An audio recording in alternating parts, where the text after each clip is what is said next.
Hi guys, welcome back to my channel, and today we will be doing the stanza explanation of the poem No Coward Soul Is Mine by Emily Bronte. Let's begin with stanza 1. No coward soul is mine, no tremble in the world's storm, tremble spare. I see heaven glories shine, and faith shines equally, arming me from fear. इस stanza में Emily Bronte ये कहती हैं कि उनकी जो soul है, उनकी रूह कहते हैं जिसको हम, वो कावर्ड नहीं है, वो किसी से डरती नहीं है, क्योंकि उनका जो बिलीव है वो गॉड पे बहुत मजबूत है। और वो जो है इस चीज़ पे बिलीव करती हैं कि अगर मैं इस दुनिया में कुछ गलत नहीं कर रही तो मुझे डरने की ज़रूरत नहीं है। अगर मैं अपने गॉड के बताए हुए रास्तों पे चल रही हूँ तो इट मीन्स कि मैं बिल्कुल सही चल रही हूँ। और वो इस चीज़ पे बिलीव करती है कि इस दुनिया के बाद जो है हमारी असली दुनिया है, लाइफ आफ्टर डेथ पे जो है एमिली ब्रॉन्टे का बिलीव है। और वो क्रिश्चियन बैकग्राउंड से जो है ताल्लुक़ रखती हैं। तो वो यही कहती हैं कि अगर इस दुनिया में हम अपने खुदा के बताए हुए रास्तों पे चल रहे हैं तो हमें किसी से डरने की ज़रूरत नहीं है, ना हमें अपनी मौत से डरने की ज़रूरत है। हमें अगर किसी से डरना है तो सिर्फ अपने खुदा से डरना है और उन पे अपना बिलीव जो है पूरा पक्का रखना है। अगर हमारा बिलीव हमारे लॉर्ड पे, हमारे गॉड पे पुख्ता होगा तो इट मीन्स हम दुनिया में सब कुछ सही करेंगे, तो हमें डर के रहने की ज़रूरत ही नहीं पड़ेगी। Stanza 2. O God within my breast, almighty, ever-present deity, life that in me hast rest, as I undying life have power in thee.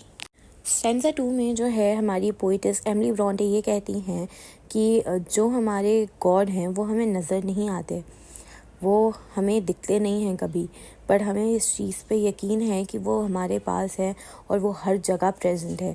वो हमारे दिल में, हमारे सीने में जो है वो प्रेजेंट है, और उनसे बढ़कर जो है इस दुनिया में कोई ताकत है ही नहीं। इसीलिए वो कहती हैं कि मुझे मौत से डर नहीं लगता, मुझे मौत का कोई खौफ नहीं है, क्योंकि मुझे पता है इस दुनिया में हमें लाने वाला और हमें इस दुनिया से वापस ले जाने वाला सिर्फ गॉड है। अगर उनकी मर्ज़ी होगी तो मौत आएगी, वरना मुझे कभी कोई कुछ नहीं कर सकता। इसलिए उनको यहाँ पे लास्ट लाइन में उनकी as I undying life have power in thee में वो यही कहती हैं कि मुझे पता है कि अगर मेरी मौत आएगी तो वो गॉड की मर्ज़ी से आएगी। दैट्स वाई मुझे जो है मौत से डर नहीं लगता। Vain are thousand creeds that move men's heart, unutterably vain, worthless as withered weeds, or idlest forth amid the boundless mean. इस स्टैंजा में पोइटस कहती हैं कि वो लोग जिनका ईमान जो है बहुत जल्दी डगमगा जाता है, कि दुनियावी चीज़ों से वो जल्दी इन्फ्लुएंस हो जाते हैं और जो है अपने खुदा पे बिलीव और एतबार उनका कम हो जाता है, तो उनका जो बिलीव है या उनका जो फेथ है वो मैं कहूँगी कि उन पौधों की तरह है, जो जंगली पौधे होते हैं ना, जो कहीं पे भी किसी का सीड उड़ के गिर गया, उस पर बारिश हो गई और वो उग जाते हैं और वो किसी काम के नहीं होते।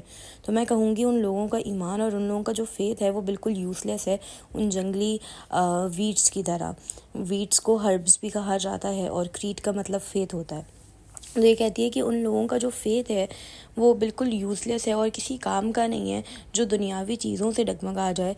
हमें अपने खुदा पे जो है बहुत पुख्ता यकीन होना चाहिए, हमारा यकीन बिल्कुल पक्का होना चाहिए कि हमें जो है उन सही रास्ते पे चलना है और उसी चीज़ पे हमारा एतबार होना चाहिए, ना कि उन लोगों की तरह होना चाहिए हमें कि दुनियावी चीज़ों से हम जो है इम्प्रेस हो जाए या इन्फ्लुएंस हो जाए और उन्हीं राह पे चलने लग जाएं। To awaken doubt in one holding so fast by the infinity, so surely anchored on the steadfast rock of immortality. इस स्टैंजा में पोइटिस अब अपने फेथ के बारे में बात करती हैं। वो कहती हैं कि मेरा जो फेथ है मेरे गॉड पे बिल्कुल पक्का है, वो नेवर एंडिंग है, वो इन्फिनिटी है। और वो कहती हैं कि मुझे इस चीज़ पे भी यकीन है कि जो हमारा गॉड है वो इमॉर्टल है, ना ख़त्म होने वाला। इमॉर्टल का मतलब होता है ना ख़त्म होने वाला।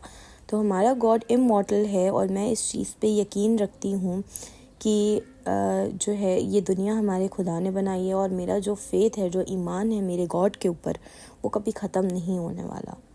पहले स्टैंजा में वो लोगों के डगमगाते हुए फेथ के ऊपर बात करती हैं और उसके बाद वो अपने फेथ के ऊपर बात करती हैं कि जैसे एक पत्थर की तरह पुख्ता फेथ है मेरा. With wide embracing love, the spirit emanates internal ears, pervades and broods above, changes, sustains, dissolves, creates and rears. इस स्टैंजा में पोइट्स बात करती हैं हमारे गॉड के बारे में. वो कहती हैं कि गॉड जो है वो गॉड के लव को और गॉड के पावर को प्रेस करते हुए दिखाई दे रही हैं, उसके ऊपर बात करते हुए दिखाई दे रही हैं. वो कहती हैं कि हमारा गॉड हमसे इतना प्यार करता है कि जब भी हम गलत रास्ते पे जाते हैं तो हमें सीधा रास्ता भी दिखाता है, दुनिया में हमारी बहुत मदद करता है. और वो इस चीज़ पे भी बात करती हैं कि गॉड के पास इतनी पावर है कि वो इस दुनिया में भी लेके आता है, दुनिया की मिस्टेक्स से भी हमें बाहर निकालता है और हमें उसके बाद दुनिया से ले भी जाता है. तो बेसिकली वो यही बताती हैं कि गॉड किस तरह एक ह्यूमन को प्यार भी करते हैं और किस तरह उन पे अपनी पावर भी चला सकते हैं. Though earth and moon were gone and suns and universes ceased to be, and though what left alone, every existence would exist in thee. इस स्टैंजा में पोइट्स कहती हैं कि जब डे ऑफ जजमेंट आएगा, जब ये पूरी दुनिया फ़ानी हो जाएगी, एक चाँद भी नहीं बचेगा, सूरज भी नहीं बचेगा, दुनिया भी नहीं बचेगी, पूरा यूनिवर्स भी अगर ख़त्म हो जाएगा ना, तो कोई हो या ना हो बट गॉड की एग्जिस्टेंस तब भी रहेगी इस दुनिया में, क्योंकि इस दुनिया को बनाने वाला, इस यूनिवर्स को बनाने वाला ही गॉड है. There is no room for death, nor atom that his might would render void. Since thou art, begin and breathe, and what thou art may never be destroyed. इस स्टैंजा में poets कहती हैं कि मेरी ज़िंदगी में जो है मौत के लिए खौफ की कोई जगह ही नहीं है. वो कहती हैं कि इस दुनिया में एक छोटा सा ज़र्रा भी जो है वो खुदा की मर्ज़ी के बगैर हिल नहीं सकता. चाहे सांस लेनी हो या ज़िंदगी में आना हो, खुदा की मर्ज़ी के बगैर कुछ नहीं होता. वो ये कहती हैं कि मुझे मौत का इसीलिए खौफ नहीं है क्योंकि मुझे पता है कि जिस दिन मौत भी आएगी तो खुदा की मर्ज़ी से ही आएगी. आई होप ये वीडियो आपके लिए इन्फॉर्मेटिव रही होगी and do let me know in the comments कि कोई हेल्प हुई इस वीडियो से आपकी और मुझे आगे किस टॉपिक्स पे और वीडियोस बनानी चाहिए. Okay bye.